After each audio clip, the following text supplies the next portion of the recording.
Welcome back to Stay Tuned. I'm Tony Angelo, and I have a pretty serious, not so serious problem. I've got way too many cars and not enough space. I think I counted like 21 cars last time. I tried to corral them all in my brain, and we just don't have the space for them all. We've got a shop here, a shop there. We're at my house now. I want to go through them, see which ones we love, see which ones we have to keep, and see which ones might have to go. And yes, we are going to dig back into the Aston Martin V12 Mustang project and tell you just what's going on with that thing. And it's going to stay. Let's get started. All right, so the first car we're going to dig into, and it's something you've just seen very recently and I just picked up, is my C6 Z06. This is a high mileage salvage car, 270,000 miles with a fresh rebuilt motor. It was in a Texas flood. Shout out Stevie Ray Vaughan. And it basically locked the motor up, and a guy bought it dirt cheap at auction, redid the motor, and sold it to me with some warped brakes and a couple small interior issues, and we dug through and made it pretty perfect.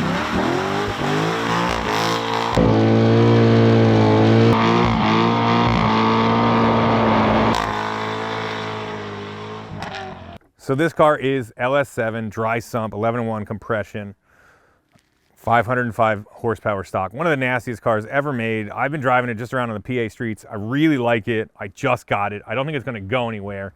You can see the interior is looking fresh. We've got these red accent Z06 seats I got from the guys at Scrap Life Garage. Lee and his squad. It's got a booster seat over there because the kids love to ride around in this thing.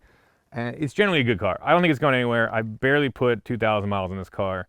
It's got a ton of potential, and I just really like driving it. Let's put a cap on that one. Very solid car. Been awesome, but just not there yet. We haven't spent enough time together to sour the relationship. That's how you guys do it, right? Too? No? Okay. Second car here. Again, kind of like daily squad. We're at my house right now, if you can't tell. This is the Power Kraut. It is a 5.3 LS motor crammed into the back of a Porsche 911. And similar kind of thing. This car started very rough and is now a pretty great driver. This thing was $6,900, an automatic blown up roller that I bought out of Chicago. And we spent a ton of time. We got the Chavis adapter kit. It comes with their spec clutch and the engine mounts and the full on bell housing adapter. Got that in, got it running on Holley Terminator X, and this thing flies. Absolutely flies, and we've been continuing to make it better and better. It was very rough and rugged at first. We couldn't fit the boot on there. Is that what they call it, Barb? Deck lid? Sure. Whatever these dudes say. And you know, I like the car, and we continued to develop it. Now it's got sunroof controls, it's got a full dash, everything's kind of pretty decent. It went 0 to 60 in 4 seconds flat against a real GT3. It's got BC coil on it with Falcon tires and Apex wheels. It handles killer. It drives great. It has heat. It's a really good car. You know, I like this thing a whole lot, but you know, I really think at this point I'd probably drive the Corvette more. Not that this isn't a wicked car. My thing is, what am I going to do next with it? You know, we're going to put turbos on it out the back, or like this could maybe go for sale. It could free up one spot in the roster. You know, we've put a ton of time and work into this car, so it does fire up every time you look at it. It's a really fun little car, but who knows? Let me hear this thing. Yeah, all right. Fire me up. Let me get the keys. Oh, okay. 1 sec. I got the wrong keys. This thing's been sitting for probably 8 to 10 days, and watch this. Starts up, no problem. It's a good car. Drives awesome. Everything works. Power steering, power brakes, 6-speed, killer. Good car.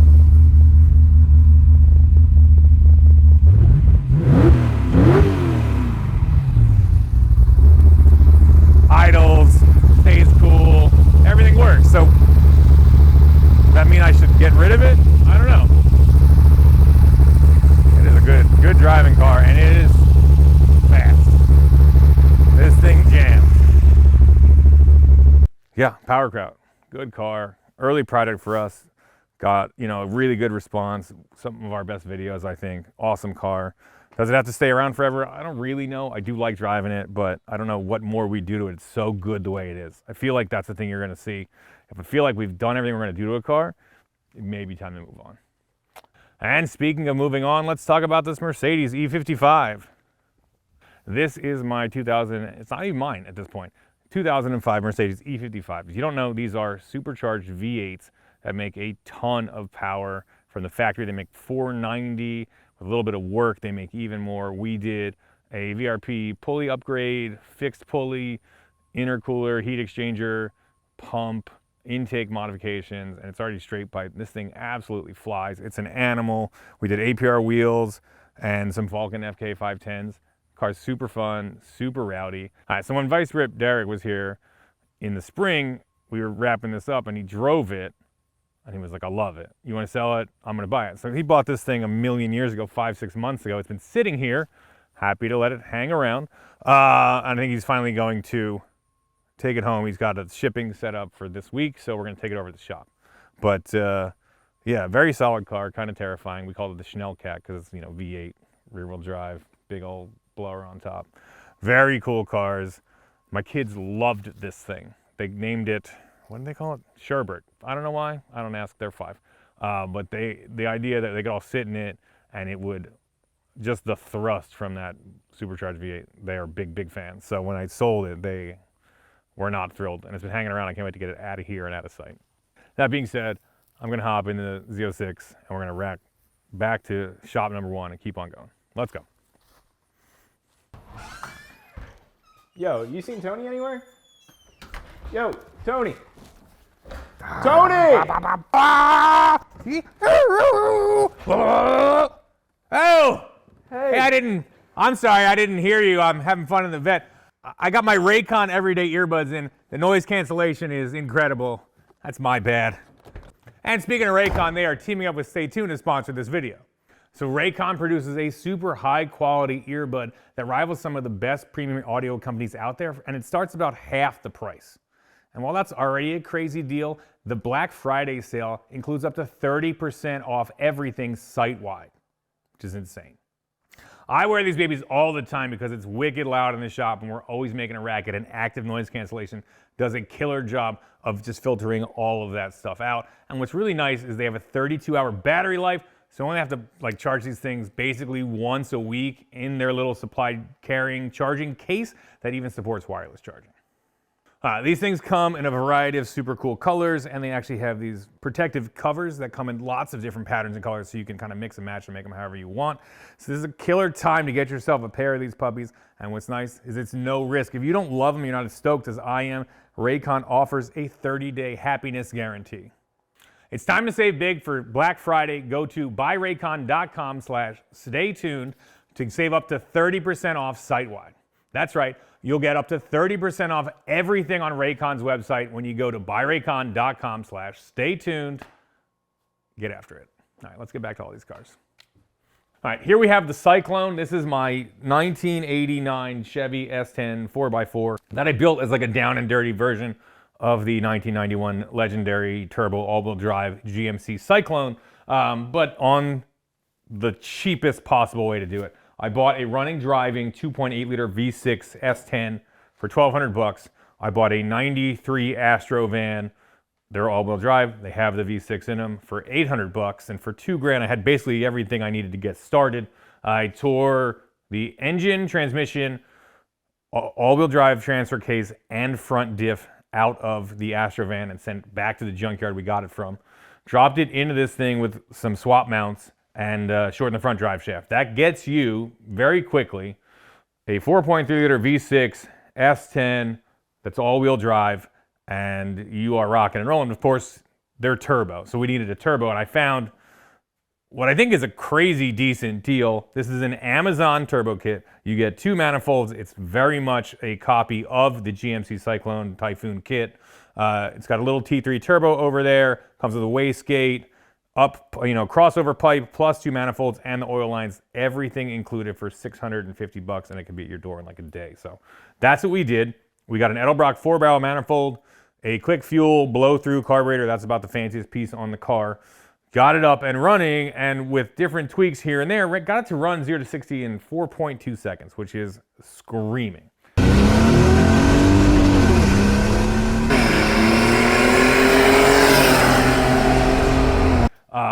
And we've gone through it and done some upgrades here and there. It's got a fresh grill. We put on some Corvette saw blades with Falcon tires. We've only ever run on street tires. We probably never will have to put any kind of like, you know, street slick on it or cheater slick because it's all-wheel drive and it jams. We have a limited slip in the back of this thing. We had the transfer case rebuilt. We have a Gearstar built 4L60E in here now. And the thing is awesome. And our goal with it is not only to go out and set some fast times, we want to take on a real GNC Cyclone and, you know, put a hurting on it. That's the goal. You know, we're probably 15 grand in this truck would be my guess here if you paid retail for everything. The transmission being probably a third of that. And a nice Cyclone's like 60,000 bucks. So call it a quarter. We got about a quarter of the money into this thing. This looks halfway decent. It sounds cool. So this is the motor setup we have as of right now. I have blown up like 45 of these things. It's the best part about it is that you can get a 4.3 liter V6 basically anywhere. They're dirt cheap. The setup we have in it now, this is a stock bottom end of a 1994 4.3 liter V6. It has later real Vortec heads on it. They flow quite a bit better. I got Summit steel rings that I've got gapped for boost. I think they're gapped to 20 thou or 22 thou. Comp cams, camshaft inner, Edelbrock 4-barrel, still got the quick fuel on top, and the Amazon blow-through setup. We want to go really, really quick with this thing, and I felt like we were dialed last time. The last time we worked on this thing was a couple of weeks ago. We have controlling ignition, a kind of ready to run, you know, generic distributor that I went in to the vacuum advance pot on the side, the diaphragm, and I reworked it so that under boost, it would retard timing 11 or 12 degrees. That's worked pretty well for us so far. But we were swapping out of the old MSD atomic transmission controller because we wanted a little bit more control, and we got the new Holley standalone sniper in there. And while everything was working fine, we couldn't get it to run right. I'd cleaned the carburetor out, it had been sitting a long time. We wound up missing a set screw in the accelerator pump circuit. It wouldn't run right, We're running out of time. Here at Stay Tuned, it's just a couple of us. It's me, Barb's holding the camera right now, and Stone. And we put out 45 or so minutes of video a week, and we jammed super hard, and we were running tight on time. And I really wanted to get it out and running and down and see what kind of times we could do with it.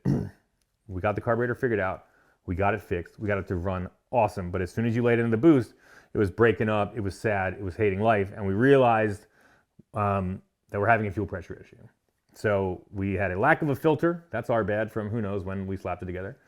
We have a pump that I think is being somewhat inconsistent. We ordered a new one. And we have this kind of cheap rising rate fuel pressure regulator. Now, when you run like a slap together blow through carburetor setup, most people don't go crazy with a rising rate regulator because you're only running a few pounds of boost. But here's the thing you have to remember with a carburetor, as every channel that's supposed to be full of air gets full of boost, you have to now have more fuel pressure to overcome it, or the fuel will basically get pushed back down, you know, out of the bowls and back down to the pump. So we've been running this setup. It's supposed to add 1 pound of fuel pressure to every pound of boost. So your base starts at about 7. If you got 5 pounds of boost, you got 12 pounds of fuel pressure. Everything works perfectly, except that we were seeing like 0 PSI. I cranked this thing all the way in. And then finally it was just hosing everything down with gas all the time. But there was no happy medium because I think the diaphragm in this thing might be ripped. No problem. This is the plan for next time. New pump, add a filter, new, better rising rate fuel pressure regulator from Holley. We're gonna run, and listen, 1 million people commented and said, hey, quit messing around with that blow-through carburetor, just put a Holley sniper on it, just put it on there, it'll deal with it, you'll be able to tune it, it'll be great. I am somewhat stubborn. I believe that there is quite a bit of potential in this setup, and I wanna see it through. So we are going to upgrade. There's a new MSD box that has a map sensor in it. It should handle boost beautifully and let me just lay out a map where I can advance or pull back timing under boost as I want. And we're gonna run an MSD Pro billet distributor. So beyond that, ignition should be dialed, fuel should be dialed, and we should be able to turn this thing up to 17, 18 pounds and see what it can do. And we will be racing a real Cyclone that's probably a little bit warmed up too the next time this thing goes out. So am I gonna get rid of this one? Am I gonna sell it? Probably not. I love this truck. You know, I like to keep stuff around until basically it's kind of like done the thing we wanted to do. And this truck just hasn't done the thing yet. And it has a ton of potential. You know, once we get it to really jam on this setup, then we could fuel inject it. Or we could put in the LV3, the later LS-based V6. I think that's a really fun idea. You know, we could put a Vortec 4200 in it, which is the inline Trailblazer 6-cylinder that makes a ton of power and loves turbos, sort of the Ameribara. Those suckers are about as long as a Cummins 12. I mean, they're huge and they're tall. It's a big motor. I don't know if it'd fit in here. We could put a small block in it. You know, we could put in a built for boost V8 and this thing would fly. What's important to me is this. Keep it turbo, keep it kind of on the cheap, and keep it all-wheel drive. As long as we're doing that, once we have got this thing jamming with the original 4.3 V6 and know that we've kind of done everything we can do with it, sky's the limit. So I don't think we're going to get rid of this puppy just yet. We are moving on now to my very first car ever. If you have watched this channel for a while, or basically anything I've done, you'd know that this is kind of my baby here. This is my 1971 Dodge Demon 340. This car sort of started my entire car journey when I stumbled upon it as a 15-year-old back in Doylestown, Pennsylvania, and bought it from a guy for $3,300 who had it as kind of a street strip car. He was trying to unload it pretty quickly, sold to me at a very, very fair price, and you know, it kind of just spurred me on to make it better and make it work. And so, you know, instead of going and doing my homework, I would be up all night in the garage working on this thing. I slept in it the first few nights it came home. I didn't have my license yet. I would take it out once in a while when my parents were gone. This car has really, you know, set me out on a good or a bad path, depending on how you think about it. But it definitely is the first time I was just exposed to fun, rowdy cars. It's a 340 car, 4-speed car. Still got, you know, factory heads on it. It came with a purple cam. It's still got a purple cam in it. The motor was refreshed a few years ago. I think there's a little bit less compression in it when I had it rebuilt in California on HRG. So it's maybe not quite as snappy as it was when I had it as a kid. But, you know, it was plenty of power for a 16-year-old kid. It's probably, you know, low 13-second car, maybe high 12-second car when I had it as a kid, and it was very fun. You know, it just screams. These are great cars. They look awesome. They're not huge. A-body stuff is really cool. It handles halfway decent. Since I've had it, I've done a few things to it. I have. It was a bench seat car originally. I tossed the bench seat as a kid because I'm an idiot. And I put in Camaro second-gen buckets badly. So to try to rectify that, I got my hands on at least a Mopar seat, at least something that bolts in. It looks right. This is a later A-body split bench, and I had it redone in the black. This car would have been like Houndstooth originally, which was pretty cool, but it's really tough to find that. It didn't come in this seat option, so I just went all black with it. So interior is pretty clean. I've updated the tact. It's now electronic, so it does work. Again, motor is just a healthy rebuilt stock motor with a hot cam, purple camshaft, which is like a 90s or even earlier Mopar performance cam. It's probably leaving a little bit on the table, but it works good. It sounds really good. It runs awesome. I've got a small Holley 4-barrel on there that I got in the 90s that came with the car. It's a 700 CFM double pumper. I'm gonna get it fired up. It's getting cold here. I'm probably gonna run it for a minute, let it warm up, and then drain the bowls out and let this thing sit until springtime. So if the question is, am I going to sell this thing? Definitely not. You're going to have to bury me in this one. That's the plan. It has QA1 full suspension under it. It has front disc brakes. So I'd like to make this car more drivable. It's got some power. It sounds really good. The steering is super sloppy. I think like probably a Borgenson setup. I drive around turns pretty aggressively. I did some donuts in this thing and the oil pressure went to 0. I think I need a circle track pan. So steering box, circle track pan would sort of sort out the front end of this thing. And I'll probably drive a lot after that. But that's the next thing. That's probably spring. well, the other option is this. Yank this motor out, put in something super put this on a shelf. It is it's a matching numbers car, so it's worth doing.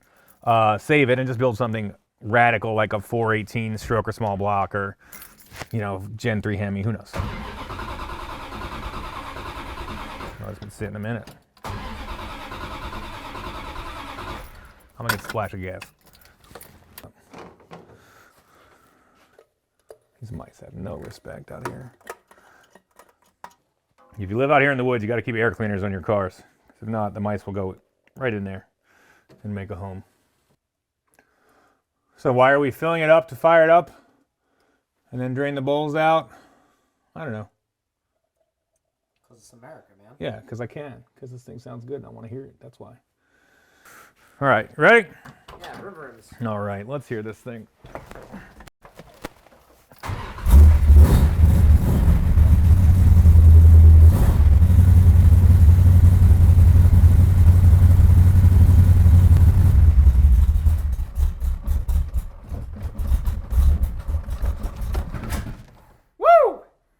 I got it, hold on.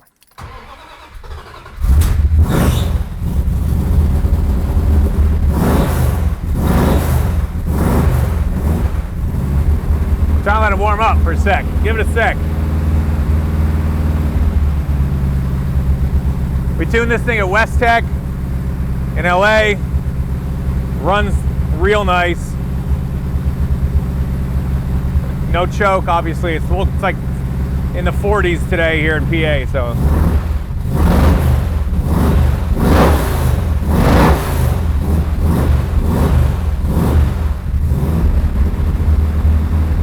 You still get all warm and fuzzy inside every time you fire this thing up? Yeah, dude, absolutely. This car, I was way cooler than I was supposed to be in high school having this thing, that's for sure.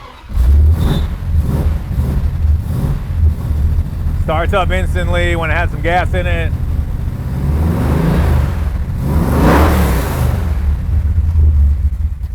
Good. I'll let her sit. All right, sick. So with the Demon put away for the winter, we move on to my Firebird. This is a 1974 Pontiac Firebird, but obviously it's not just any old Firebird. You can see the paint, you can see some of the shag carpet. This is a legit 80s street freak Firebird. One of the coolest things I've ever found.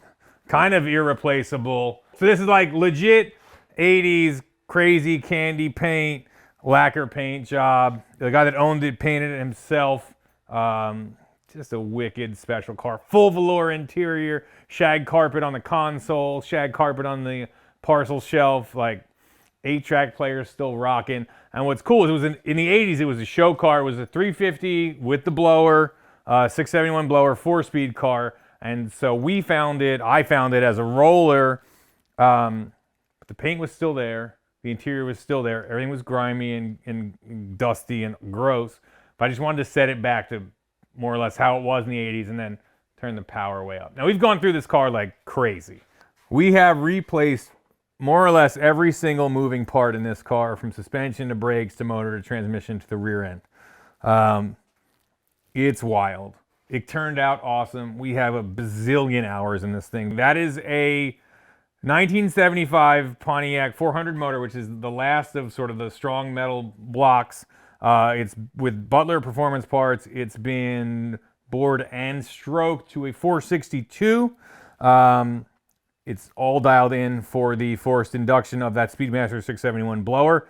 It has a set of 6X heads on it that I hand ported myself. It's actually one of the only original parts from the car that's Parts Performance were rocking. It has the 80s blackjack headers because they have a giant primary and they flow killer. You can see them still in that 1980s white color, which is pretty cool.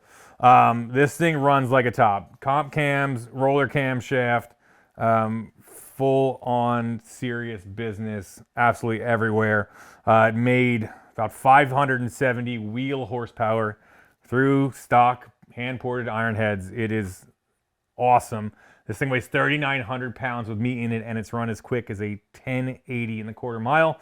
So it runs like a monster. dual quads on top, sticking through the hood, velocity stacks. I mean, this thing just oozes 80s style, but it has the performance to back it up. It's one of the raddest cars ever. We've got full QA1 drag suspension on it, drag/street suspension on the front end. It's got split monos in the back with Caltrax. It's got a quick performance 9-inch Speedmaster limited slip posi in there. It's a 370 gear because it makes so much torque and it loves it, so it's actually not too bad on the highway. We've done sick week with it. We did 1,400 miles and change, I think, over the week in Florida heat. Stayed cool, stayed happy. I've been nothing. It drives incredible.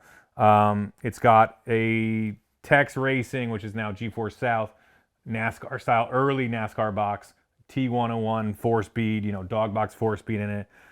It's just such a cool car, man. It is wicked. I love it. Old school blower cars are about as cool as it gets. And it's actually really comfortable. I said it weighs 3,900 pounds with me in it because the interior is straight out of the 80s with nothing removed. This car hasn't run in a couple of months. We had it out of the track on a smoking hot day. Again, still runs cool. Just I think we were doing low 11s that day. We didn't have her fully torqued up.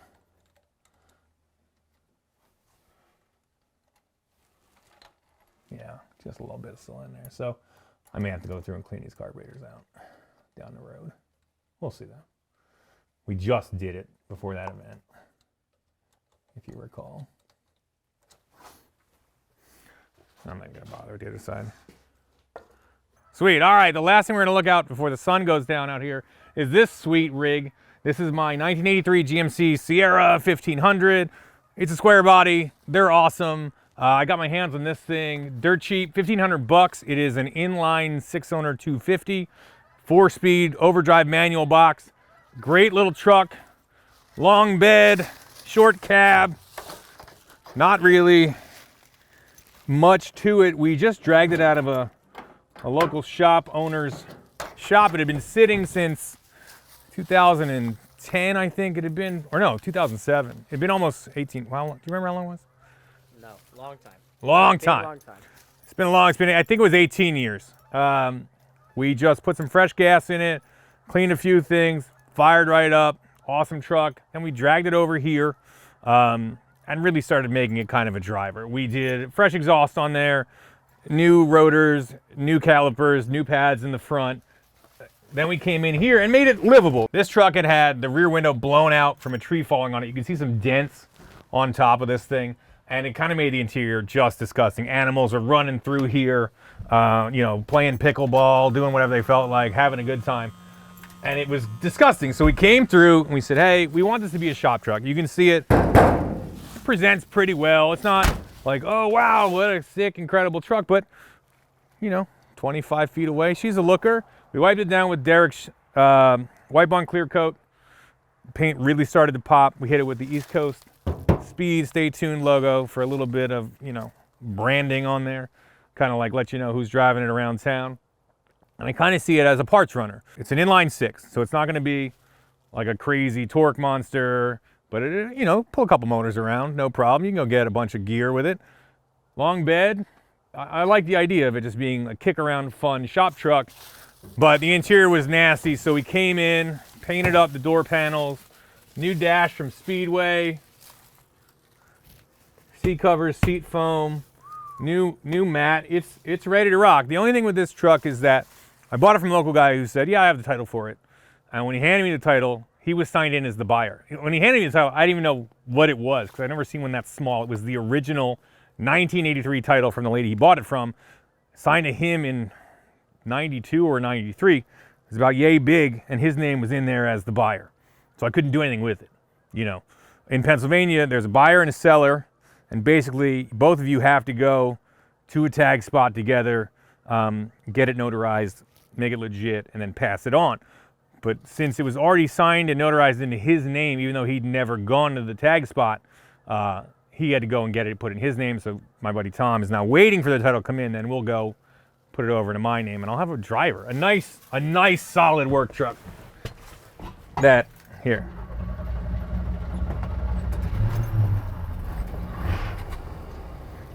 Starts up every time, Stays running most of the time. I think it's out of gas. We put a new tank in it, new pickup. It's happy, but it's on the, we only put a couple gallons in it to rip it around. Gauge works. Oh, and we had a windshield put in it. So this thing was just attacked by a giant tree. Blasted the back out, dented up the top. Tree branches swung around, dented it all up. We did our best to hammer the frame clean, at least enough to get a new windshield in it. And then we had a new windshield put in it a week or so ago. So now you can actually see out of it. It's not dumping glass sprinkles on your face, and looks really good. So as soon as that title comes in, you may see us running around southeastern Pennsylvania in this thing because it's just so good. It's got a fresh set of Mickey Thompson Sportsman STs on there. We painted up the wheels. Just a quick, easy transformation, but kind of the funnest stuff ever. I think we decided all in, what did we say, 3,800 bucks or something? Around there. It was like just under $4,000. Under 4,000 bucks to have a clean, presentable, clean, super nice interior, square body to mob around in. Feels pretty great. That is retail on absolutely everything with us doing all the work. And that feels good, man. And we probably could have skipped the fuel tank, saved a couple of bucks, but I just wanted to be sure because I would like to have this thing on the road and just dead reliable. You hear it, it's running like a top.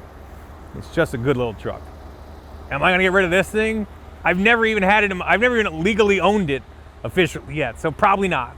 This is gonna hang around, you know, at least a few seasons because it is so cool. You know, the idea of if Stone doesn't want to get his truck all banged up by throwing a bunch of junk in the bed, he can take this, or same with Barb, all that kind of stuff. So it's just a good little utility ripper that is pretty cool. So let's move on. This one stays here. Sweet, we have pulled up now at our secret warehouse shop. This is mostly just car storage. We've turned a couple wrenches here, but nothing too intense. Obviously, the other shop is way better set up for getting work done. It's got all the fab stuff. It's got the lift, everything. So here we have sort of the overflow cars and a lot of the projects hopefully you guys have seen before. This is my 55 Chevy. It has an SB2 NASCAR engine in it, legitimate. Jimmy Johnson drove this thing aggressively in the NASCAR Cup Series at one point, probably 20 years ago or so. Super wicked car. It made 811 crank horsepower, naturally aspirated.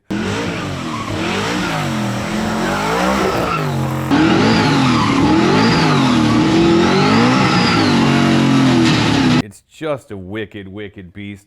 It's a 406 cubic inch motor now. It was 358 when they ran it in the NASCAR series. And it's a really cool car. This is, you know, the iconic shoebox Chevy. I like the 55 out of the 3 years the best personally. 57 also cool. 56 also cool, but not my favorite. This is a full-on dry sump setup. I can't even open the door. We don't have door latches in it. The doors are zip tied shut currently from the last time we drove it. It has a G-Force G101A 4-speed dog box, similar to what the car would have run in NASCAR at the time, but also just a killer transmission for any kind of racing you want to do. It's very simple, very basic. Giant Holley Dominator on top of this thing. Really cool car. We worked really hard to get it to fit and sit right. It's got a dry sump in it. Next steps for this car, since I'm kind of going away from like the gasser vibe and the full-on drag race vibe of this car, it has a NASCAR engine. I want it to feel like an old kind of NASCAR. Hone in on those moonshiner roots a little bit, make it handle, keep it low. That's sort of how I like to do everything anyway. So we have a full Ride Tech suspension system for this thing, 4-link in the back, dual AR in the front with their spindles and their whole setup. It's super sick. It should be really happy, low, and handle well. I still want it to go and be able to do drag and drive stuff with it just because it's such a cool car and it's just so fun to be able to drive it out on the road. So I may do a quick change rear. When I was at Drag Week this year with Finnegan, the dude in the Gasser Classic wound up winning, was running a Winters, I believe, quick change, the Grand National style, the big one. And if he can run, you know, mid-8s all week on it, then I think we could run what we can do with this thing right through it. And I think it's just really fun to be able to just flip the gears and go down the road. 5-minute gear change, perfect for drag and drive. So I may try that. The reason this car hasn't been back on the channel in a minute is because the next steps are huge. You know, the car comes in, body's coming off, frame's gonna get reinforced. We've got a little work to do here. We're gonna scallop out a little bit more room for the dry sump and some of the lines and stuff. But more or less, we'll have to commit a few weeks to body off, prep the frame, brace the frame, paint the frame, put the suspension on, body back on, and then make the cage. You know, it's a body on frame car, so the cage will go through the body and connect to the frame. So it's just an intense next bit of work for this thing. I love this car. It's one of my favorites. Since being involved with Finnegan's Blasphemy and a bunch of other 55s, we built a 56 on HRG. I got to work on Project X. I was like, man, I'd really love to have one. And when this car popped up, my buddy Matt Hogan, I was like, I gotta have it. I gotta have this thing. So I bought it, picked it up at Bristol, brought it back up here, and we've been working on it. And it's a solid car. Right now the back end is like bent, ladder bar set up, the old 12 volt back there. So when it comes back, the next steps for this thing will be huge. And it will basically transform this car into something really, really serious. I'm very excited about it, but we're not gonna take that on just yet because we got a bunch of other cars that are kind of in line first. All right, next we have a new project, but something that's been just a really long time coming, like 40 years, 30 years, 30 years. This is a 1968 Camaro convertible that I bought for my dad. He grew up always wanting one and couldn't get one. He grew up, kind of on the wrong side of the tracks in Philadelphia, and did real well for himself, but never spent any money on himself, and always wanted this Camaro. We tried to buy him one when he was 40. I finally bought him one now that he's 70. Super cool car. This was an old 6-cylinder car that had been converted to like a small block V8 at some point in the 90s, and then half disassembled and just sat. It sat, I think probably 20 years, and I bought it from a guy up in Connecticut. What's nice about this car, the parts that are on it are very decent. Interior is pretty clean. Seats are pretty decent. It's a good, really, really good starting point for a first-gen F-body. And what we're going to do is build him a nice driver. Do LS, fuel inject it, make it look old school, but lots of new tech. His goal, he has an IS Lexus convertible now. He wants to get rid of it altogether, which is, he seems pretty confident in our abilities to build him something that's going to work all the time. And make this his daily driver, his only car.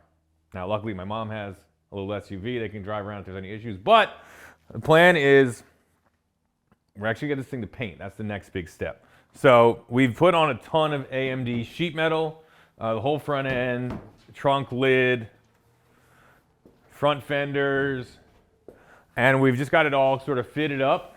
But the next step for this car is we're going to get the grills, we're going to get the headlights, we're going to get all of the trim on the sides, the wheel well trim, the little rocker trim, get the bumpers, everything fitted up basically is what Dustin, our paint guy, told us.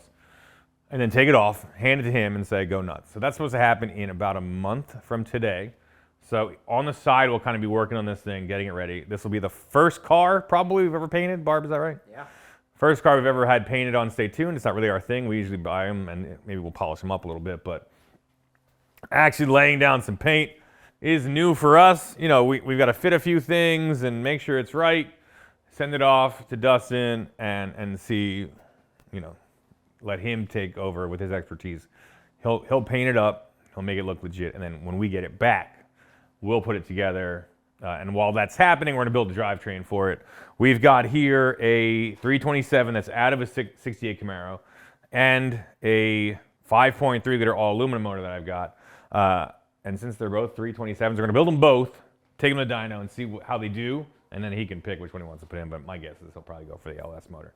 I think it'll make similar heads, similar cam setup, 50 to 60 more horsepower. And I think he's going to want that horsepower.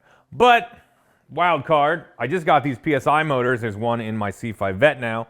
And if you watch that video with just a camshaft, a new oil pump, and like a timing set, and some, what else do we do? Yeah, valve springs in it and pusher heads. This thing made 430 wheel horsepower or so in the C5. So if he says, hey, I don't want that, and I don't want that big power, then we'll put it in. But it is iron block. I think it's fun. These cars are tiny, they're light, they drive awesome. It's a little bit heavier already because it's convertible. Like, maybe we focus on the much lighter aluminum engine. It's like 100 pounds lighter probably. So that's an idea, but if he wants that big power and doesn't care about the iron lump in the front, we can go that way too. Good car. Really fun. It was really fun to be able to buy this for my dad. You know, I'm really lucky and grateful to be in this position. We work super hard here, but the response to the channel has been awesome. And this is something I wanted to do for him for probably 10 years or so. And he was really stoked when I was able to give it to him. So it's only gonna get better from here. When he gets to finally drive it, it'll be awesome. So, and he's gonna get in here, he's gonna do a little bit of work, get involved a little bit, probably drive us crazy. It'll be super fun. All right, it is time to address the elephant in the room. The Aston Martin V12 powered Fox body Mustang. There is no other project that gets as many comments and as many questions about what's going on with it than this car. This is a really fun project. We're super excited about it. If you are not aware of it, this is an early 2000s Aston Martin V12 out of a DB9 or a couple other cars. It makes about 400 horsepower. It's a 5.9 liter V12 that I'm pretty friendly with the owner of Englishtown Raceway Park, New Jersey. He said he had it laying around. He didn't want to see it just go to waste. Would I like to do something with it? So I said, absolutely. So I came, picked it up. We fitted it to a T56, which is possible because QuickTime made a bell housing for it. And we got a T56 from our guys at American Powertrain. And it's a really killer project that has monster potential. But we kind of stalled there, if I'm being honest. It's been how long, Barb? 6 months? Yeah, probably so. It's probably been 6 months or so. And we've gotten thousands and thousands of comments. What's going on with it? Because people think it's a great project. I'm very excited about it. I think it fits beautifully together. This was, at the time, Aston Martin was owned by Ford. A lot of the parts on this motor are Ford parts. The valves, the head design, it's actually a lot of it is from the Duratec V6 motors. You know, when you look at the oil filler cover, like that's the oil filler on the valve cover right there, that's a Ford piece. So that ugly yellow 90s writing is all over the car, it's all over the motor. It felt like a perfect fit, and I'm super excited about it. But we kind of got jammed up. Once we got fitting the motor in and the trans and everything was pretty straightforward. Then we figured, now we need a clutch and flywheel. The stock one will not work. And we need to run it on an aftermarket computer. The factory issue wasn't really gonna get it done, and it was all hacked up. So we have been searching, researching, reaching out to companies, and aligning with a couple different partners on this project. And we are finally in a place where it's gonna happen. It's gonna happen, it's gonna happen soon. So I'm super excited about it. This is a very basic little notchback. This is an LX car. This is an 89. Barb, is that right? Mustang guy. It's an 89. Hatchback, boy. It's hatchback, excuse me. Come on. Whatever. Wait, oh, notchback is the other one. Yeah, excuse me, hatchback. Best one. Ugh, they're the worst. What? This is way cooler. I do love a good Basic car. I can't remember what we paid for it. You remember? It was like 2,500, I something think. like that, Yeah, 2,600. we seem to agree. Yeah, reasonable, decent car. Interior's decent. Had a little bit of respray that we can probably revive enough to look presentable with that gnarly motor in it. I like these cars. Again, it's a car I hated kind of in high school, and I think they really grew on me because number one, it's got a lot of ability to turn into a good handling, good driving car. Number two, it's a really good size. A lot of the old stuff is gigantic. And there's just, you can put any motor, you know, with QA1 and other people making these subframes, you can bolt any motor into them you want, not this one, but a lot of, you know, anything that you can think about, LS, Coyote, small block Ford, you know, anything you want, you can bolt right into this thing, which is super cool, the mod motors, and be off and running with some gnarly swap, which is really cool. And if you're super hungry for V12 content, Barb and I are gonna jump in here and take the next steps we need to do to get this thing fired up. And that'll actually be next week's video, probably Tuesday or Wednesday, just because we are super stoked on this project too, and we want to get working, and we've got a couple of updates and a few things to do to it, and we're just going to keep on chugging. As soon as we get everything ready in this car, we're going to make it a driver as soon as possible. So super cool car. I cannot wait to hear it fire up. V12 sounds are amazing. These things can sound insane. We're going to do dual drive-by-wire throttle bodies. ECU Masters is going to send us over a computer and a dash that can control 12 cylinders in a sequential fashion, which takes quite a bit of power. But they've got it all dialed and figured out. I'm very excited. Center Force has got the clutch and the flywheel in manufacture right now, so we are moving along. Let's see those headers. Plus, Speaking of sounds, let's look at what we have done. So we bought this car. This has a QA1 tubular front subframe in it. We made these mounts. If I'm being honest, they could probably be a little beefier. We may upgrade them a little bit from there. And then we spent, what, a week of our lives? Yeah, something like that. Making V12 headers. Oh, here we go. So, multi-piece, slip fit. This is from Stainless Headers Manufacturing, these parts. They actually already made the flange because they make them for the Ford V6s. And like I said, there's a lot of Ford parts in that big V12. So they just sent us 2 sets. Sweet. These turned out sick. We took like a week of our lives to make these headers. And I'm pumped on this project too. I'm super excited about it. I can't wait to get to work on it. And it will happen. I promise. You can, but keep, if you want to, just email Barb about it. I can give you his email. Don't email me at tangelo.com. All right, you may have also noticed one of the reasons we don't do too much work at this shop is that there's no heat and it's freezing. That's why I've got I've geared up a little bit more from earlier. Here we have my 1998 Lincoln Mark 8 Sleeper Grandpa Ripper. This is a car that we actually got during our short tenure over at Haggerty, and it was just slap a cheap turbo on a stock Mark 8 and see how fast you can go. There have been a million billion cheap LS turbo swaps and turbo, cars, and that's cool, and they work, believe me. We've done plenty of them, but no one really messes with this car, and I think it has a ton of potential. What do we get this car for, Barb? $1,200 bucks? $1,300 bucks? $1,150, baby. How much? $1,150. $1,150 for a running, driving, pretty decent Lincoln Mark 8 that comes with a 290 or 300 horsepower, 4.6 liter, 32 valve V8 is a stupid deal. And then we did like the most low buck turbo system you could do. This is early on. So we took the factory manifolds, ran them into a Y, brought them, snuck them here, there's no room, into an up pipe.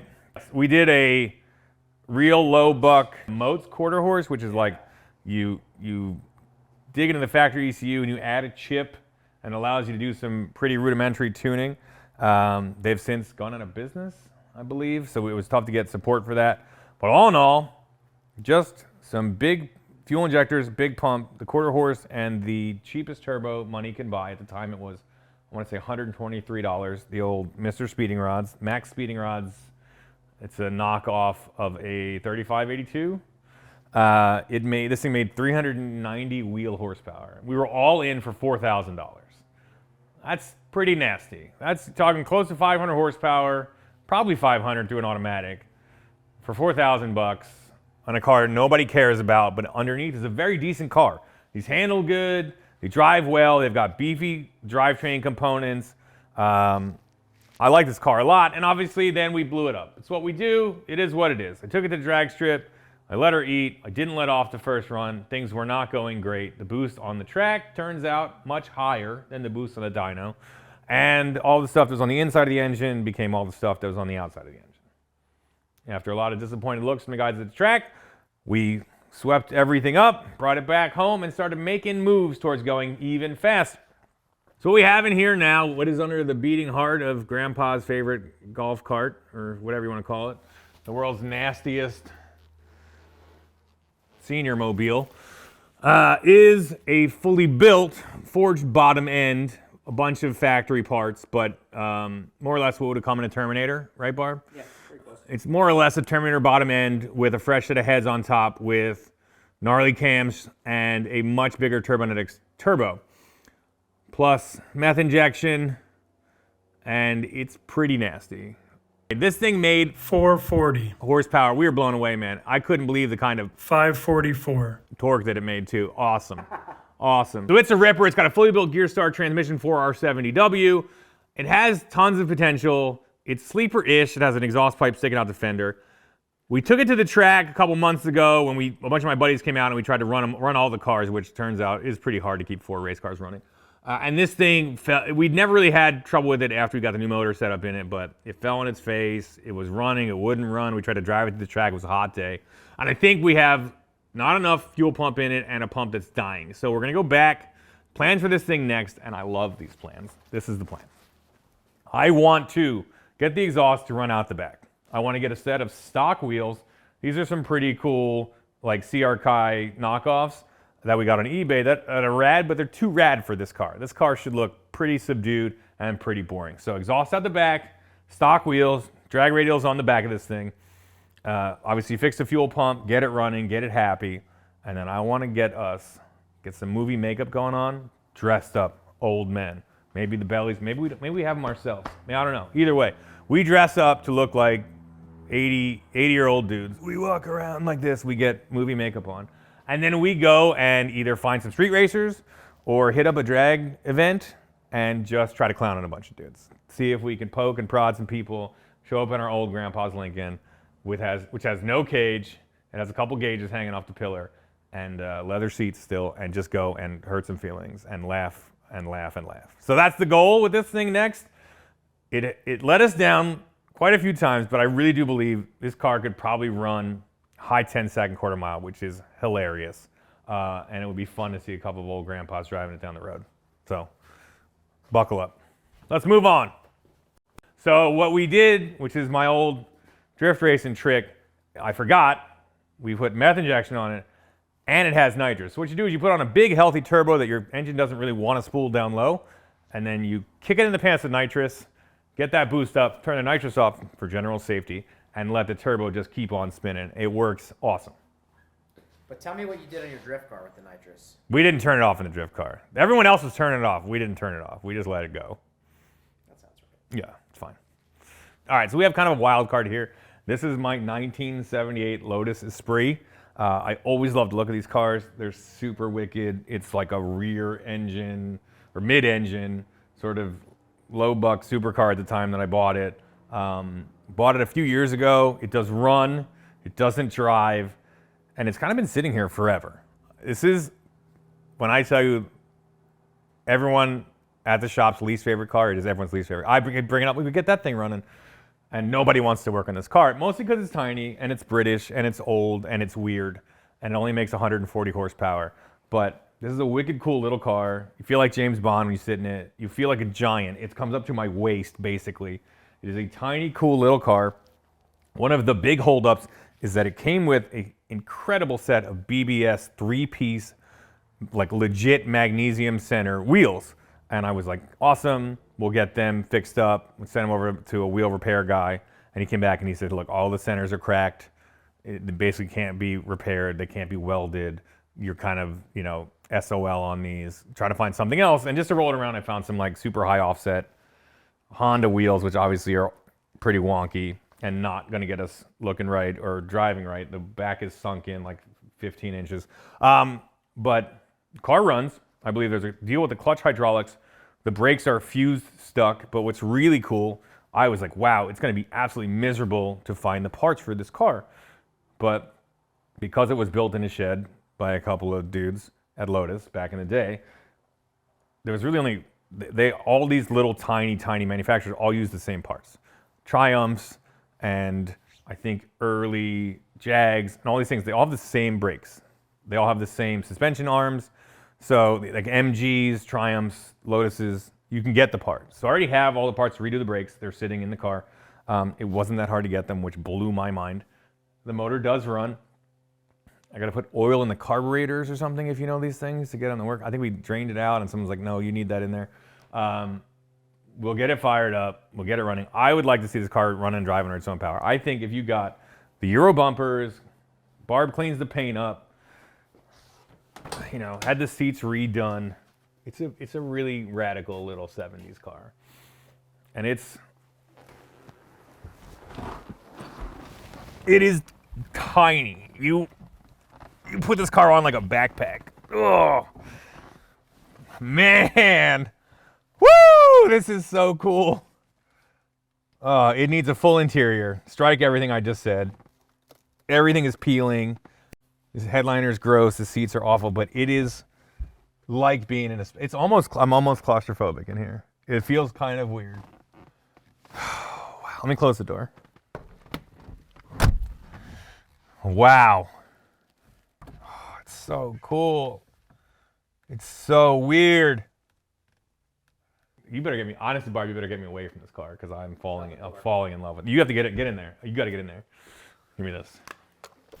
Get in there. Get in there. It's tiny. Oh, yeah. Yeah, how tall are you? Same as you, 5'8". Yeah, guess what? You want to feel like a 6-footer dog? Get in the Lotus Esprit. So the craziest thing about it is how tiny the pedal box is. Yep. The pedals are an inch wide. At best. It's best. crazy. It's pretty cool. It's a car. Yeah, I that's could cool. be in on this. All right. We have to set ourselves more than 3 days to build it. I would honestly maybe like we'd clean it up and send it, like the interior is a disaster. Yeah. All right, anybody wants to build an interior on a Lotus Esprit, let us know. Yeah. If you have any interest or experience. Here, give me that back. Yeah, hit me up. Yeah. All right, so Barb is in. It's such a cool car. I think we got to work on it. The interior is too much for us. If you know or want to work on the interior of a Lotus Esprit, let us know. info@tangeloracing.com. Or if you have experience, like if you know somebody who want to take this thing and get the interior done and then we'll do the mechanicals, that would be awesome. Because we could get the mechanicals going, but that's, I don't know. That's too much. That's too much. Also, Alright. we're not spending 10 grand on an interior. Yeah, let's keep it reasonable. Yeah. Okay, moving on. And we haven't talked about whether we're keeping these cars around yet. 55, definitely staying around. The Lincoln, certainly staying around until at least it gets going right. It hasn't done the thing yet. The Aston V12 car, definitely hanging around. The Lotus, I don't know, maybe. If I can get the interior fixed and get some wheels on it, or if you know about how to get some cool 4x100 super low offset wheels, it could probably hang around for a bit, I guess. All right, we have now made it back to the drift corner of the storage garage. Here I have my S13. It's a Nissan 240SX. This is the earlier generation. So it was made from 89 to 94 in the States. And this thing has a ton of potential and a ton of work on it. Built as a drift car. These are legendary drift cars. They handle really well. All the geometry is really good. It is a front engine rear wheel drive car from the factory with a multi-link rear suspension and front struts up front. And it is a killer, not only first drift car, but these can be made to work at the pro level, whatever you want. They're killer cars. This one has the Japanese motor swap because this is an SR20 DET. We got a truck motor here in America because trucks or whatever, I guess Japanese people thought Americans would rather have a bunch of torque out of a 2.4 liter that's NA rather than the somewhat less torquey but more powerful SR20 DET that needs a bunch more revs. Both of them are good. I remember way back in the day, in the American car magazines, like the Car and Driver and the Motor Trends would be like, we love this car, it's just begging for more power out of the 2.4. So, you know, as soon as people realized that you could swap this engine in America, they started doing it. You know, I think as teenagers, we did one of the first swaps on the East Coast. Maybe like, I don't even, whatever year it was, 2000, 99, on my buddy Adam's little hatchback 240. What did that have been, 2002? Anyway, I'm getting ahead of myself, or behind myself, can't tell.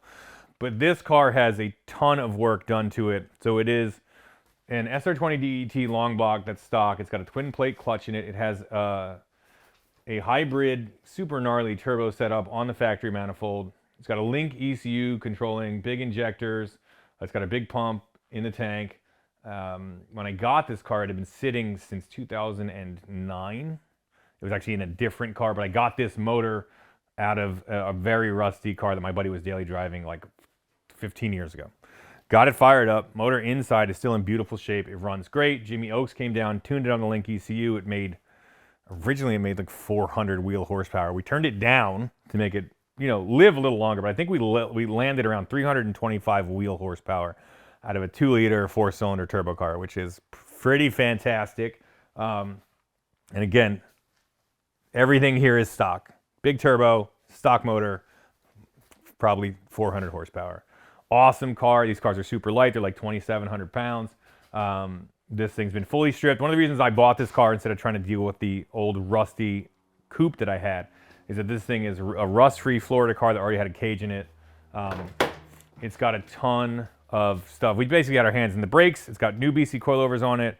It has a little bit of an angle kit on it, cut knuckles, I believe. It has a GK Tech handbrake with a dual caliper setup on the back, which is sort of the more pro style. In my C5, I have a pass-through handbrake with a single caliper. This is a little bit better. It's a little bit more fun, and you can do a little bit more with it, but it's wicked cool.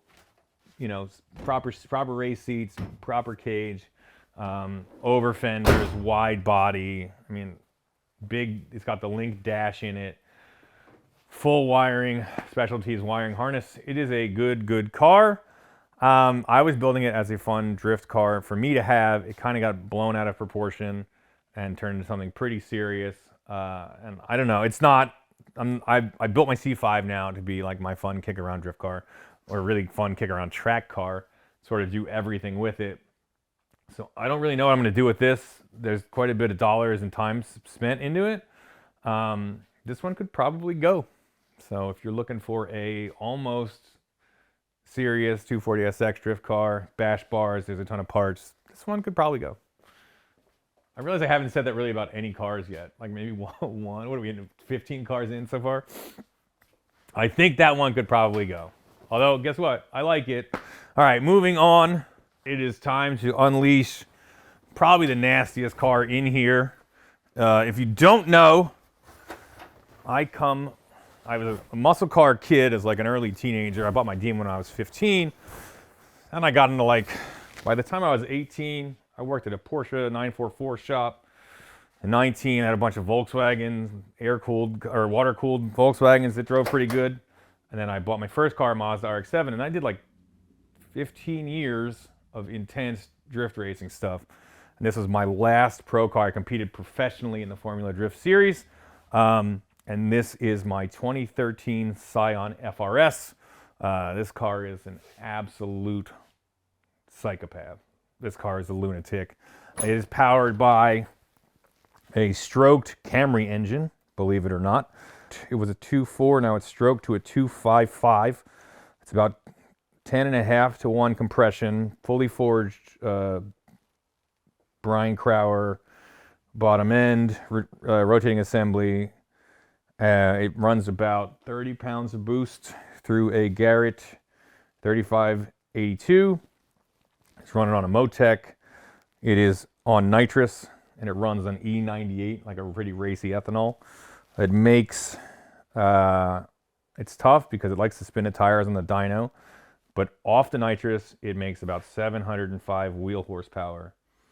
On the nitrous, I'd probably add 130 to that, 100, probably 820 wheel horsepower out of a four-cylinder that will. I ran one of these for an entire season. They are incredible. These things breathe like crazy. This one has stock cams in it. When I got this car, this motor set up, it was a hand-me-down from Ken Gucci's program, making about 200 less horsepower and really peaky, giant turbo, way hard to drive and really hard to control and be tractable. The Steph Papadakis, who is an import motoring legend and a super brilliant dude as far as building motors and fabrication and stuff. He actually has a really cool YouTube rocking, so go find Steph Papadakis. His channel is sick. Everything he does is so over the top. It's super well thought out and works really well. But he just went over this motor and said, like, what do you want to do? How do you want it to feel? How do you want it to work? He's told me to put the smaller stock cams back in it and rev it more and add more boost. And that's what we do. And it works really, really well. When I say to you that this is probably the fastest car I've ever driven, I think it's probably pretty close. It is a lunatic. I mean, I drove Blasphemy. That's a pretty nasty 8-second car. This car weighs 2,550 pounds and it makes 800 wheel or so. It is a complete lunatic. It has three-way shocks, three-way, high speed, low speed on the rebound, and just super tunable. We hand built the whole front suspension. There's S14 knuckles, stands, three-way shocks, coilovers, our custom arms. It's got a rack out of, that's been a while. I think it's out of a Camry. It's got MRS power steering, kind of like we did in the 911, electric over hydraulic. And it is a beast. This car is gnarly. When I tell people, like, pro cars, for me, especially, like, we would go testing and drive the car. And after about 90 minutes of driving or so, I would be like, I'm done, more or less, for the day. I can't keep my focus up enough to get valuable information anymore. Everything happens in the car so fast, and it's so brutally grippy and gnarly that it's such a handful. I can only do it for so long. And then my ADD kicks in or whatever happens and I have to bail out. But it is, you know, just all business. Fiberglass, wide body, it's all Rocket Bunny stuff. Legit Rocket Bunny. It is a cool car. And it was a really fun time in my life just to be able to be like super focused on one thing. And that was just being the best drift racer I could be. So before kids and before, you know, life got too serious and we just travel around racing our drift cars. It was a cool time. But I don't think this car is going anywhere. I think at a minimum we should freshen the motor up. Last time I had it running, motor felt tight. It didn't want to idle. I think it needs new bearings. I have a whole stroker kit, brand new. I've got a couple extra motors. These heads are CNC poured. I have another CNC head. I think we should probably build a motor, get it in there. The ethanol is probably eating up the fuel lines by now. Fresh set of lines, new pumps, and this thing would be just killer, just to take out at any point. It's got a 4-speed dog box, G-Force GSR box. It's got a Winters quick change in it, independent quick change rear end. So we could swap gears in a couple of minutes at the track. 2,000 horsepower drive shaft axles, you know, 2,000 horsepower drive shaft. Every arm is replaced, dual caliper, stop tech, handbrakes set up. You know, it's pretty serious. NASCAR sway bars, blade bars, SPL rear arms. Got a couple bucks in it. It's all my money right in here for about 10 years. Good car, really fun, sounds incredible. Does the thing, it melts the tires pretty good. Really fun car. We should probably do something with it at some point. Yeah, it'd be nice to knock the dust off of this thing and see what it can do. I think what would be really fun to do with this car is put a bunch of aero on it and take it to one of the PA hill climbs. Get the front end to steer a little bit differently, more for grip, change the Ackerman, and see what it could do, because it's a lot of power. A lot of horsepower in this thing. This thing makes the sauce. Cool, here is a car. When I was saying that I went from being a muscle car kid and then working on European stuff, and I was at a 944 turbo shop, and let me autocross one of the 944 turbos, and that was it. A rear wheel drive turbo car was like, I have to have one. And then I went out and I bought a Mazda RX-7 turbo because it looked like the 944, but I could afford it. I bought the first one for like $1,800, no, $2,200. And that's what got me into drifting, because I started seeing Japanese videos and magazines and went nuts about it. And I always wanted to get another one. I've had 5 of these puppies, and a year and a half ago, 2 years ago, at this point, I found this one online in Ohio and grabbed it, thinking it was a turbo car. It turned out not to be. It had been set up for small block Chevy, and when I found out it didn't have the turbo rear, it didn't have the turbo parts on it, I couldn't just build a turbo motor and put it in there. We did what any sensible American hot rodder would do. We crammed a small block Chevy back into it. So this is a fun, low buck drag car was the idea. Kind of changed it all around from what I wanted to do with like a street, good handling RX-7.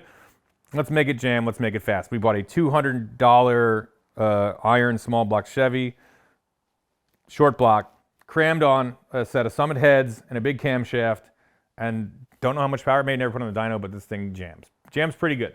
It's got a Turbo 350 that we rebuilt with my buddy Ben Brown. He came up and helped us build it up. It's the V6 version for some reason. It has a couple less clutches, but it is all hopped up, rebuilt with a shift kit. Ben has Little Shop of Errors on YouTube if you want to check him out. Really cool car. Never really did much with it. I think it would probably go pretty hard on this strip, but we keep stealing parts off of it. We stole the carburetor off it 2 or 3 times. We stole the balancer off it. Every time we work on a small block Chevy, we need something, we come over here and rob this thing blind.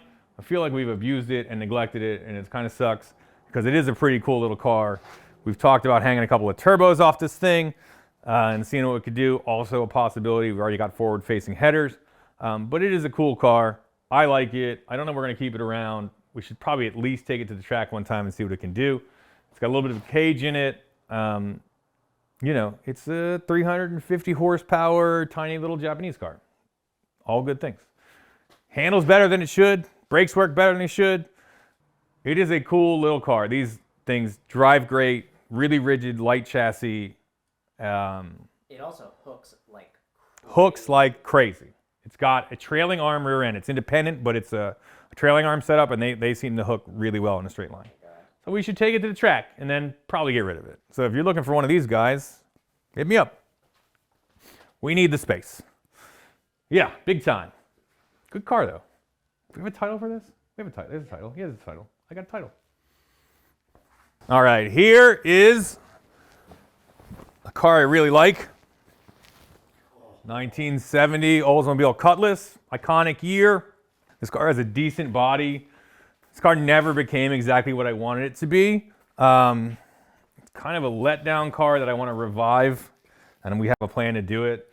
This is a 1970 Oldsmobile Cutlass. I traded the S10 that I bought in Hot Rod Garage, which was a nice little in primer, well, wrapped gray, short bed, short cab, 82 S10 that had a Vortec 350 in it with a big cam. Ran like a top. Awesome car. Had some suspension stuff. It was a California truck that David Freiberger had bought for $200 out of a junkyard because it was like too clean to let it just go to waste. He bought it. We worked it up. I bought it from the company and I brought it out here to PA. And then I wound up trading it for this thing. And thought I was like really getting a smoking deal, or like it was a very solid trade. And because you can see, it is a pretty cool car. The kid I got it from didn't really have a ton of information about it. He got it from somebody's widow. This dude had done a bunch of work to it. He didn't know anything on the motor. He didn't know anything that was going on with it. And we got it up and running. So, 1970 Cutlass. It's a S Coupe, which I think they also call a Holiday Coupe. Super cool car. You know, it doesn't have the post. So both the windows go down. Super cool, classic silhouette. 1968 to 72 GMA body is about as classic burly muscle car look as you can get. This thing has an Oldsmobile 350 in it. It's a later smog motor. We got it up, we got it fired up. It runs like a top, doesn't make any power. The deal was, this guy had been putting it together for years and years and years, and then he passed away. We think that a trade school did the body work. Sometimes you could do that back in the day. You would give your car to like the local body shop or like auto shop class, and they would do a paint job on it for you. So that's what it is here. It's bubbling a little bit in the back, not the end of the world. Very solid car. When we got it, you know, it was missing all the grille, all the headlight stuff. So we started piecing it all together. What was the deal? I think it was a bunch of the stuff was in the car. Yes, a lot of stuff was in the car, but we piecemealed it together just to make it look halfway decent. But the radiator support is the wrong ear, and everyone said you can't do that. You have a later rad support, 72, yeah, which has a giant kind of ugly light grille compared to this sort of sleek setup. But we made it all work. We made some spacers. We got all in there. It's a little bit more flush than it should be. I don't mind the look at all. It's like a half an inch maybe. You wouldn't even know if you weren't looking at it. It looks awesome. So that's all dialed. We got it running. And I was going to just kind of mob it around, fun driver, low horsepower, whatever. It made 170 wheel horsepower. Not really a terrifying amount. It has a 204R transmission, which is cool. They bolt in place of a turbo 350. It's the same length. It's the same bolt up. It's awesome. They go on Chevy motors and BOP motors because they're dual bolt pattern, which makes a really special transmission. They came in like Grand Nationals and stuff like that.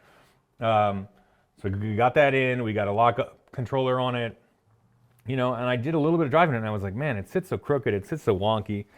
Right now it's got a flat, but it sits pretty sketchy. And we were thrashing. We had a bunch of other stuff to do. So I had a local shop. I bought a set of springs and shocks for it. Had a local shop put it on. It came back more crooked. I thought it might level it out. Came back more crooked, and they were like, you know this frame is super bent, right?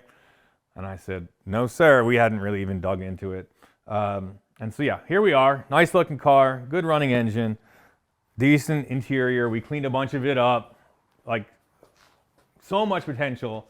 And a frame so bent that I really got bummed about it and kind of just put it off to the side. But this is a bright red car with a bunch of presents that could use a bunch of power and a straight frame, which is cool because making a bunch of power is kind of our thing. And I found somebody to give us a straight frame. Or, yeah, did we get it for nothing? Yeah. Yeah, I've got my hands on a very straight refurbished frame. I'll show it to you in a minute. But this is a car it's not going anywhere until it's on a straight frame, driving good with some power in it, for sure. This one, that's a keeper. All right, we are out back now. This is the frame I have for the Cutlass. It is very straight. It's been powder coated at one point. If you watch the video from the 5.3 versus the 6 liter, this is the frame we used to dyno everything. It was kind of a sketchy, dangerous idea, but it turned out great. Nobody died. And we found out that 6 liters make quite a bit more power than 5.3s. Who knew? But I got this frame from somebody that watches the channel and offered it up. He's like, look, man, I have a bunch of these cars. I did this frame. I'm not using it. You can have it as long as you use it. And shout out my channel. His channel is Lunar Outlaws Garage. And we're super appreciative. We are going to finally get this thing put to use soon enough. He said we should probably replace these control arms. He's got some kind of cheap set of tubular control arms on it. We will upgrade that. So we got a frame bracing kit from the guys at HPI from Canada. That's in here. We had a good bit for that, but that's here. That'll go in and make this thing handle killer. You can see it's got a big seat channel right in the middle, and it stiffens that whole thing up because it's kind of boxed in the front and sort of in the back, but if you brace these frames up, they do really, really well. So that will turn that Cutlass into an awesome driving car, and then, you know, we'll jam some horsepower in it. All right, let's move on. Over here, this is not mine. E30 convertible. You're actually going to see that in a couple of weeks. Good little car, but that's just a little sneak preview. And we're going to come back over here and talk about the C5. All right, so we've got snow cone here. If you guys have seen, this is my C5 Corvette. It's going to be like a track weapon, like on cheap. It has a 6-liter truck motor in it that made about 430 wheel horsepower with just a camshaft inner. We have since worked on a couple things. We've got the proper radiator ducting in it. We got an air raid intake on there so I can start driving it around. I'm gonna try to put a bunch of miles on it before it does see the track. We've got a roll cage, proper race seats, race steering wheel, a few other things gonna happen to this car before it actually sees the track, but it should happen soon. Before that happens, I gotta put a bunch of miles on it.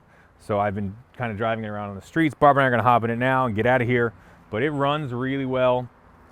Big torque, big power. This is an Isuzu box truck motor with a hot camshaft, Holley Terminator X on it that Matt from Slavic Mechanics tuned.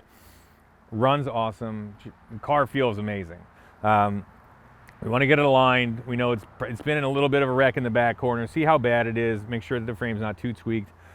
Get it properly set up, and then I'll take it on track. It'll do drifting stuff, probably some road race stuff, obviously take it on the drag strip, but these cars are so good that you can do anything with them. That's why I love them. And I got this car, C5, X probably sideshow car with a hole in the hood from a turbo, with a complete LS1 for $6,000. So they are really good projects, super affordable, and you get a ton of car, especially at the C5. C6, C7, they're cooler cars probably, but the C5 is such a good value to buy something. And we don't pay much. I paid $375 for this truck engine and threw a camshaft in it, and we're making silly power. So we're gonna hop in it and get out of here.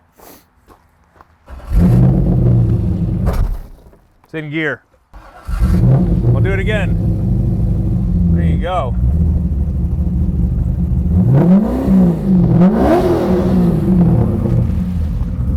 All right, so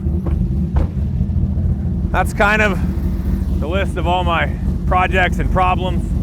I realized I really didn't offer up too many cars in the chopping block. What's the list, Barb? What did we even mention? RX-7 probably, 240. maybe Firebird, maybe Lotus, somewhere in there. Lincoln, maybe. Lincoln, well, we'll see. All right, there's a couple. Anyway, too many cars.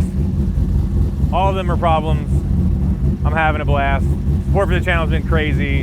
Thanks for watching. I want to give everybody an update on where everything stands. We've got a lot of work ahead of us, and we're trying to get some more space here so we can be more effective, but it's been awesome. I'm so looking forward to my dad's Camaro, the V12 Mustang, the Cutlass at some point soon. We've got a bunch of killer stuff coming up, and finally getting some of these cars out on track and having fun with them. So that's it for this episode. We'll see you guys next time. Please like and subscribe.